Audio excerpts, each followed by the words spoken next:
Bismillahirrahmanirrahim. Allahumma salli ala. Assalamualaikum warahmatullahi wabarakatuh. Okey, hari ini ada free time lagi. Cuaca baik. Hujan.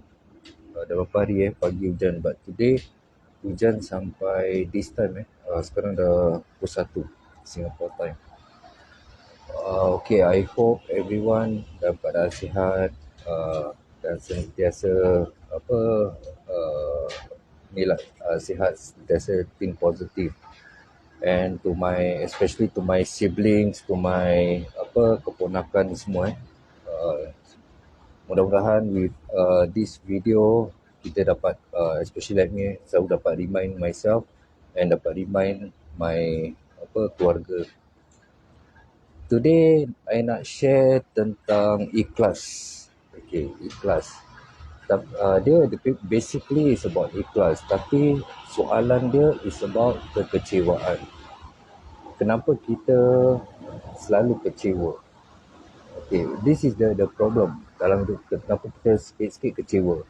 Bila kita kena marah, kita kecewa. Bila orang tegur, kita kecewa.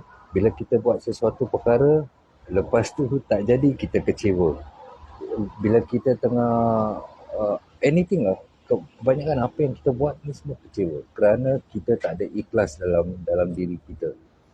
Bila kita kena tegur dengan orang, bila orang nasihatkan kita, especially bila kita membantu orang ataupun kita lakukan sesuatu untuk seseorang, lepas tu orang tu balas kita balik dengan perkara yang membuat kita marah, membuat kita geram, membuat kita kecewa.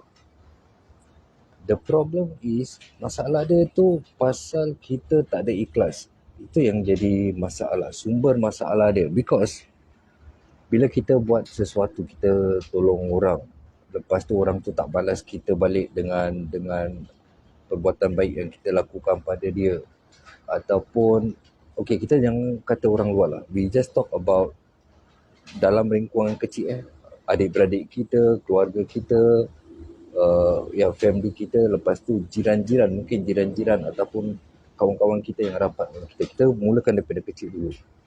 Sometimes kita tengok even dengan adik-beradik sendiri ataupun dengan keluarga sendiri, macam antara mak dengan bapa, mak dengan anak, suami isteri ni semua, sometimes diorang selalu kecewa because tak ada keikhlasan. Jadi apa yang diorang lakukan, apa yang kita lakukan itu, kita harapkan orang tu membalas kita dengan sesuatu yang baik. Pada kita buat baik, kita kasih dia hadiah, kita kasih dia sesuatu, kita mengharapkan balasan yang baik. Jadi kesilapannya terletak pada kita, apa yang kita inginkan. Kita pay demand. Kita demand untuk orang tu at least cakap terima kasih, at least appreciate, menghargai apa yang kita lakukan pada dia. Bila kita dah mengharapkan bila kita dah lakukan sesuatu pada orang, kita tolong dia, kita bantu dia, ataupun kita buat anything lah, dan kita mengharapkan orang tu menghargai apa yang kita lakukan selama ini, bermakna kita tidak ikhlas atas apa yang kita lakukan. Ini contoh, saya kasih contoh. Seperti orang tua kita, dia hantar kita pergi sekolah, dia didik kita. Of course dalam Islam tu, sebagai anak kita harus hormat dan menyayangi orang tua kita. Tapi apa yang kita sebagai orang tua, apa yang kita lakukan, kita hanya menjalankan kewajipan kita, tanggungjawab kita sebagai orang tua untuk mendidik anak. Dan setelah itu, kalau kita memberi mereka ilmu agama yang cukup, ataupun yang kalau tak cukup semualah, of course nak cukup pun tak boleh cukup, terlalu banyak. Kita dah bimbing dia dengan ilmu agama yang dia basic tu dah kuat, dia automatically anak kita tahu macam mana nak menghargai kita sebagai orang tua. Jadi kita tak boleh demand seperti, aku dah sekolahkan kau, aku dah jaga kau sampai besar, ini balasan kau. Jadi itu dah jadi masalah, because kita mengharapkan balasan. daripada anak kita. Sama juga dengan suami isteri. Kita selalu bawa, ni contoh kita bawa isteri kita pergi sana ke sini, banyak benda. Tapi kita dah menyingkir, kita rasa kecewa, aku dah lakukan semua untuk dia. Tapi ni yang dia kasih aku. Ni dia tak appreciate aku. Jadi bila kita dah terfikir seperti tu, suami kita ataupun isteri kita tak appreciate kita, bermakna apa yang kita lakukan pada mereka tu tidak ikhlas. Jadi keikhlasan tu dah hilang. Orang yang ikhlas dia tidak akan mengungkit, dia tidak akan ingat perbuatan ataupun pertolongan yang dia berikan pada orang lain. Walaupun dengan suami isteri, dengan anak-anak, dengan saudara, adik-beradik semua. Jadi apa yang kita lakukan, contoh kalau isteri kebanyakan ni, that's why Rasulullah sallallahu alaihi wasallam ada pernah bersabda, kalau suami buat 9 kebaikan, 9 kebaikan, satu kejahatan tu dia akan ingat sampai bila-bila. Dia akan ungkit, dia akan lupakan 9 perbuatan suami dia. Jadi ini kebanyakan, tak semua, kebanyakan terjadi pada wanita. Dan kerana inilah Rasulullah SAW berpesan pada kita untuk kita nak tenangkan, ubatkan diri kita sendiri, bukan ubat orang lain, untuk ubatkan diri kita sendiri. Sebelum tidur tu kita maafkan orang-orang yang buat kesalahan kita ni, kita maafkan. Kita jangan ungkit, ni orang ni tak appreciate aku dah tolong dia ni, aku dah buat ni, dia balas aku macam gini dia. Bila kita dah ada terfikir itu semua, bermakna kita tak ikhlas dengan apa yang kita lakukan pada sesiapa yang kita memberi bantuan ataupun memberi something yang mereka memerlukan. Bila kita tengok kita ni selalu kecewa because kita terlalu banyak demand. Kita terlalu demand, menginginkan diri kita dihargai oleh orang-orang. Tapi kita lupa tentang keikhlasan. Kalau kita nak demand apa yang Allah Subhanahu Wa Taala beri pada kita ni, apakah kita menghargai, bersyukur dengan apa yang Allah berikan pada kita? Kalau kita, sedangkan apa yang Allah berikan pada kita ni kita tak hargai. Contoh, kita ada badan, kita rosakkan badan kita. Kita dah dapat anak, kita komplain anak kita degil lah, tak dengar kata. Kita dapat isteri atau dapat suami, kita komplain, ni tak menghargai, tak apa. Jadi kita ni keep on complain, kita selalu demand, kita menginginkan orang menghargai kita selalu. Tapi kita tak tahu macam mana nak menghargai orang. Kita tak tahu tentang keikhlasan. Dan lagi satu, kita selalu hanya pentingkan diri sendiri. Kita fikir tentang diri kita, kita tak pentingkan tentang orang lain. Jadi ini sumber masalah yang kita harus perbaiki dalam diri kita. Because masalah-masalah ni yang orang fikir ini perkara remeh, aku ikhlas, aku dah tolong dia, aku ikhlas. Tapi bila terjadi sesuatu, keikhlasan tu terus hilang. This is the reason kenapa ikhlas tu susah kita nak capai tahap ikhlas. Kalau kita dah sebut kita ikhlas, bermakna kita belum ikhlas. Kalau kita dah mengharapkan orang yang kita bantu tu kata dengan kita terima kasih, kalau kita mengharapkan perkataan terima kasih tu, bermakna kita tak ikhlas. Macam sometimes kita tolong orang, bila orang tu tak cakap terima kasih, mungkin dia lupa, kita akan cakap dah tolong tak cakap terima kasih. This the answer, jawapan dia yang kita belum lagi ikhlas, kita tak ikhlas.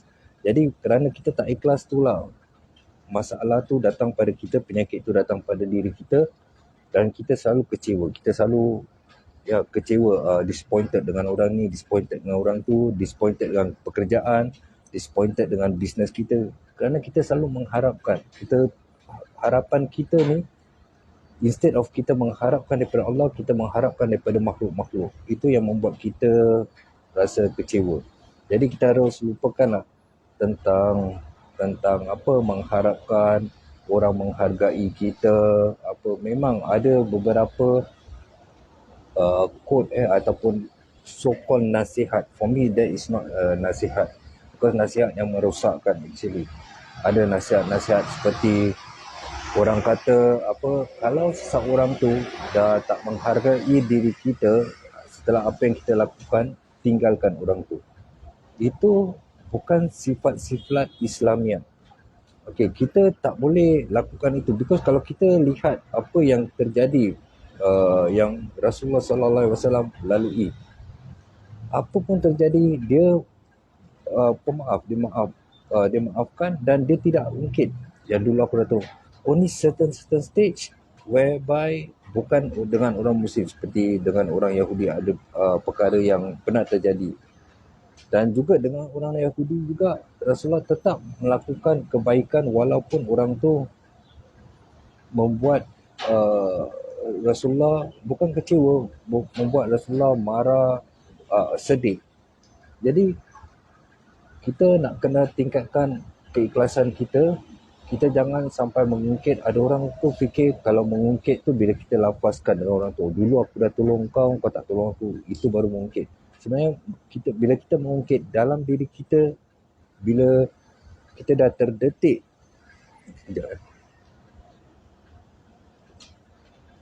bila dah terdetik di dalam hati kita perasaan apa dulu aku tolong dia, dia tak buat, dia balas aku macam ni. Bila kita dah terfikir ataupun terasa seperti itu, bermakna kita dah tak ikhlas lagi. Bermakna kita mengharapkan uh, that appreciation, uh, penghargaan itu daripada makhluk. So kita nak kena tahu apa yang kita lakukan di dunia ini hanya kerana Allah. Kita lakukan perkara baik mengharapkan uh, redha Allah. Itu yang kita harus harapkan walaupun apa pun orang tu lakukan pada kita. This is one of the reason why I'm still practicing, bukan mudah. Bila banyak yang orang-orang yang lakukan whatever they did bad to me, walaupun I did something to them, I tak nak stress.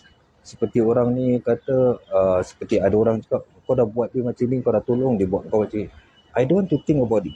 I tak nak fikirkan tentang tu. The best, we don't talk about it. Apa dia nak lakukan, biarkan. The time will come. Masa dia akan sampai.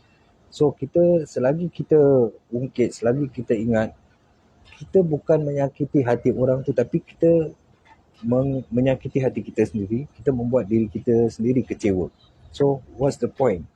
Kita buat tu semua untuk menyakiti hati kita, untuk membuat kita kecewa. So whatever we do, ingat kita lakukan kerana Allah, dan keikhlasan tu hanya datang bila kita dah melupakan totally, kita totally forget apa yang pernah kita lakukan. Itu baru keikhlasan tu kita dapat, insyaAllah. Okay, so far itu yang I nak share hari ni, because I think this ikhlas perkataan perbuatan kelakuan ni, about ikhlas is very important. I have to remind myself, this is the reason kenapa saya buat video ni, so I can watch again to remind myself. Jangan ungkit, jangan mengharapkan orang menghargai kita apa yang kita lakukan, jangan demand, jangan meminta orang